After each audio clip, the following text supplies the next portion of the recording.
வணக்கம். மிதுன ராசிக்கு டிசம்பர் மாத ராசி பலன் 2025 வந்து பார்த்திங்கன்னா அதிக பிரச்சனை அப்படிங்கிறது சிக்கி தவிச்ச ஒரு ராசியாக மிதுன ராசி இருக்குது. அதுலேயும் பார்த்திங்க அப்படின்னா எல்லாத்துலேயுமே நீங்கள் அமைதியாக இருந்ததுனால தான் நீங்கள் தப்பிச்சு வந்தீங்க. அந்த அமைதியை இந்த டிசம்பர் மாதத்துலேயும் கடைப்பிடிச்சிருங்க. எங்கெல்லாம் கடைப்பிடிக்கணும் அப்படின்னா, உங்களுடைய துணையோட எதுவுமே பேசாதீங்க. அதே மாதிரி ஃப்ரெண்ட்ஸ் சர்க்கிள்கிட்டையும் எதுவுமே பேசாதீங்க. இல்லை தொழிலில் இருந்தீங்கன்னா அங்கேயும் எதுவும் பேசாதீங்க. வேலையில் இருந்தாலும் அமைதியாக இருந்துருங்க. அப்படி இருந்தீங்க அப்படின்னா இந்த வருஷத்தை நீங்கள் ஓட்டிடலாம். அதன் பிறகு பார்த்திங்கன்னா 2026 நீங்கள் எதிர்நோக்கலாம். இந்த அமைதி தான் உங்களை இதுவரையும் கொண்டு வந்திருக்கு அப்படிங்கிறத புரிஞ்சுக்கிட்டுங்க.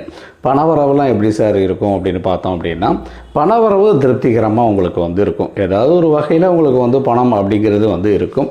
இந்த சண்டை சச்சரவுகள் விட்டு கொடுத்து போகாதது தான் உங்களுக்கு பெரிய தலைவலியாக உருவாக்கும். அதனால் அமைதியாக இருந்துட்டீங்க அப்படின்னா அதுவே மிதுன ராசிக்கு மிகப்பெரிய ஒரு பலமாக உங்களுக்கு இருக்கும். நன்றி.